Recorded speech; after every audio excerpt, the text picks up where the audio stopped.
I was in Korea a long time ago, 1951. But tensions on the Korean Peninsula are now higher than they've been since that Korean War. North Korea recently attacked the South Korean island and has threatened nuclear war. And all of that is a reminder that the Korean War never really ended. Chuck Holton has the story. It's the most heavily fortified border in the world, the demarcation between North and South Korea, where armed soldiers from both sides have engaged in a stare-down for more than 57 years. In recent weeks, however, the long-standing ceasefire has been broken for the second time this year, as North Korea shelled an island near disputed waters along the border, killing 4 South Koreans.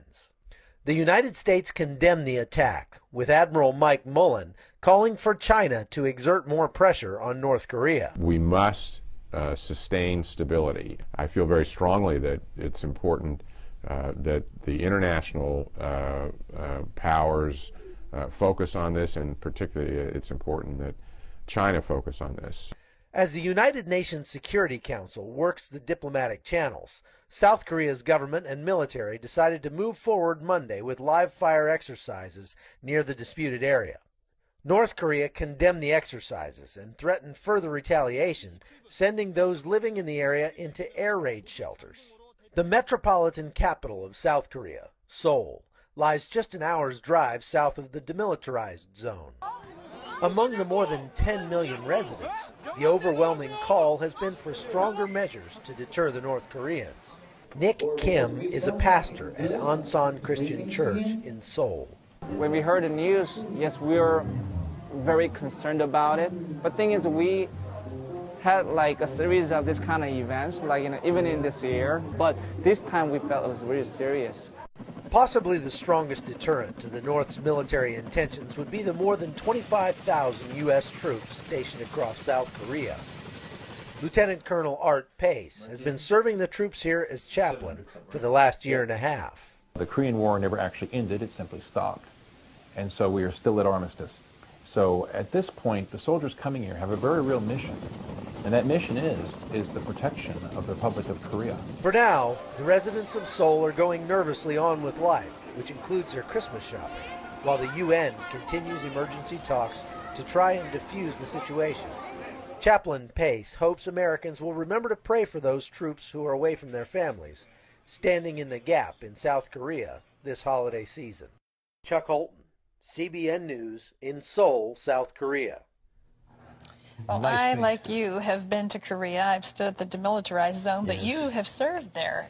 You've watched all of this, I'm sure, with interest over the years. Up into North Korea at a place, they call it Heartbreak Ridge in the Punch Bowl. In that area, it was north of Daegu, and it was incredible. We could have beaten North Korea decisively. MacArthur, it's a narrow peninsula. You could have cut the thing off, and instead of that, we stopped fighting, pulled back to that 38th parallel, and then had interminable talks at a place called Panmunjom, and out of it came nothing except a dictatorship, a former North Korean colonel who was put in, Kim Il-sung was put in by the Russians as a puppet, and suddenly he was deified. He's literally deified, and then his son, is Kim Jong-il, and now he's got another son coming along.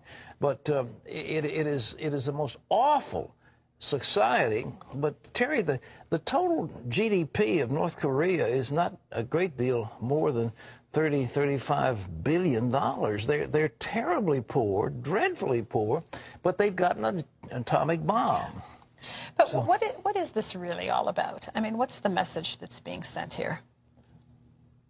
I'm not sure when you're dealing with a madman, what's his message? This man is a sybarite. He lives in luxury. He likes... But the poverty level of the people. It's outrageous. I mean, they're shorter and smaller than their South Korean counterparts because they're denied enough nourishment to get strong. It is the hideous thing. But he does have a bomb, and Seoul, as was pointed out, is just a few miles away from the border. So would he drop a nuke? Maybe. But I can't understand why, other than that, he's trying to make this problem, and I don't understand why the Chinese don't, lean on him and say, listen, little brother, behave yourself, because we're not coming to your aid. The last time I was over there, the Chinese came in, so the United States was not fighting North Korea, they were fighting China. But MacArthur had it right. And ladies and gentlemen, and as he said, it's true. In war, there's no substitute for victory. There's no, and we didn't go to win. And this is the deadly legacy of the Truman Doctrine. Well, Lee Webb has the rest of our top stories from the CBN newsroom. Lee? Pat, Democrats in Congress have been pushing their agenda with time running out on the lame duck session. With the balance of power changing in January, they have been racing to pass controversial legislation like the repeal of Don't Ask, Don't Tell. John Jessup has that story now from Washington. President Obama is expected to sign into law this week legislation that will let gays, for the first time ever, serve openly in the U.S. military. Repealing this policy will make our military stronger. Some have said this is not the time to repeal this policy, and they're right. Should have been done yesterday. The final vote to repeal Don't Ask, Don't Tell, a policy signed into law by President Clinton, came over the weekend. Opponents believe the change will harm the military and the country's national security. To appease a small base of Harry Reid and Nancy Pelosi, to appease them and sacrifice the lives of young Marines who are putting their life on the line for this nation, I don't know how they can live with that, knowing that the blood of those young Marines would be on their hands. But when it becomes law, it won't necessarily be the final word. The military must first certify that letting gays serve openly in the ranks won't hurt the military's ability to fight. Republicans will likely challenge whether the White House and Pentagon can really prove it's safe to make this change during a time of war. Another matter of national security, a new nuclear arms treaty with Russia. President Obama says passing the treaty is a top priority. Ratifying a treaty like START isn't about winning a victory for an administration or a political party. It's about the safety and security of the United States of America. But the Senate's two highest-ranking Republicans have come out against it. This was a flawed process and a flawed treaty. I've decided I cannot support the treaty. I think the verification provisions are inadequate, and I do worry about the missile defense implications of it. It's not only the potential limitations on missile defense to which opponents object. They also blast Democrats for waiting until the final days of the session to bring it up for debate. You say the lame duck walks. I think it's just been a hodgepodge of special interest politics. The fate of the START treaty is in a precarious state. In order to be ratified, it's required to get 67 votes. That means Democrats would need a number of Republicans to sign on. John Jessup, CBN News, Washington. Southern California is being hammered now by a relentless rainstorm. That storm has already dumped more than 7 inches of rain, with up to 20 inches expected in some areas. Flooding has forced some residents from their homes. It's also caused minor mudslides and some car accidents. A flash flood warning is in effect for mountainous areas burned by recent wildfires, and meteorologists predict the rains will continue through Christmas.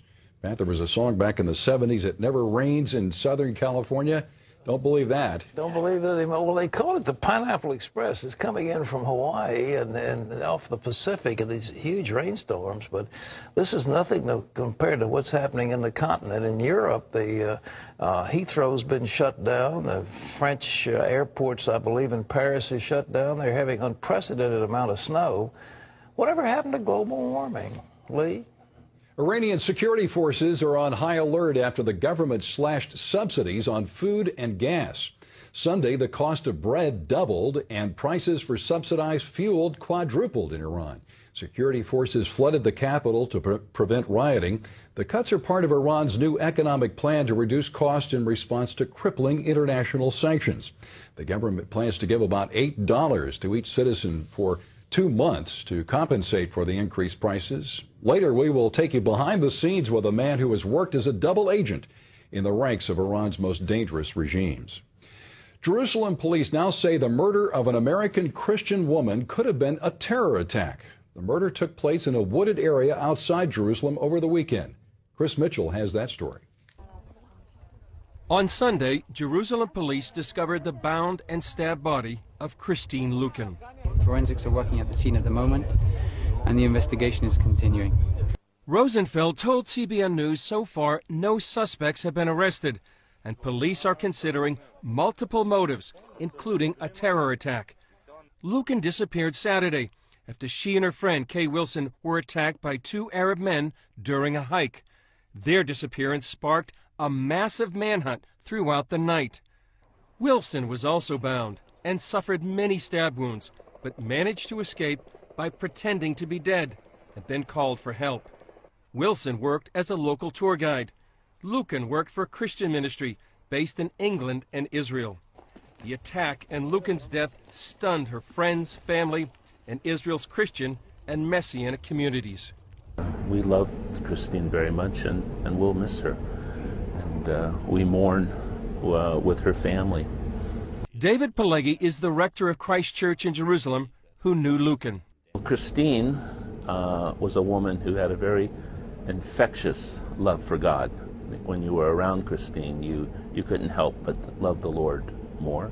It's very simply our prayer for this great tragedy, that even though it was meant for evil, that God will use this in a redemptive way. Lucan was living in England and waiting for a British work visa. In a recent letter, she wrote the following: "As I await the next step of faith, I hide these words in my heart."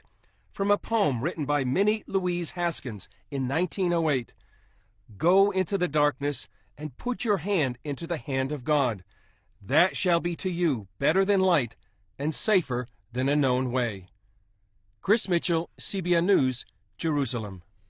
That's a godly woman, Pat. Really is. You know, the Bible says don't forsake wisdom. And I think hiking unaccompanied out in remote regions, whether it's the United States or Israel or any place else, is more and more unwise. If you don't have terrorists, you've got wild animals. I mean, you've got something. So better to be armed and better to be in company. There's so much of the world that's in turmoil right now. Look at what happened to those young people that were in Afghanistan. And, you know, it's very unpredictable, but what a tragedy. Sports are nice, and hiking is nice, and mountain sports are nice, etc. But don't forsake wisdom. But our heart goes out to this woman who's been brutally murdered, and hope that those who are the perpetrators will be found and brought to justice. Shock. A dozen men are in custody in the UK suspected of terrorism. Their arrest came after British police conducted early morning raids in 3 cities. The 12 suspects are being questioned on suspicion of preparing acts of terrorism. Police are not disclosing, though, the details of those alleged plots. CBN World Reach and Operation Blessing are giving hundreds of gifts this Christmas to needy children in Thailand, all part of Thailand's Angel Tree Project. Trees are displayed in malls and stores with ornaments containing a child's picture.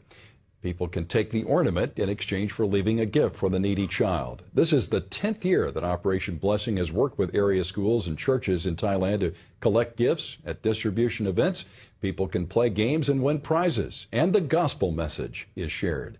Last week, CBN volunteers gave gifts to more than 600 children at 2 remote villages. You can always get the latest from CBN News by going to our website at cbnnews.com.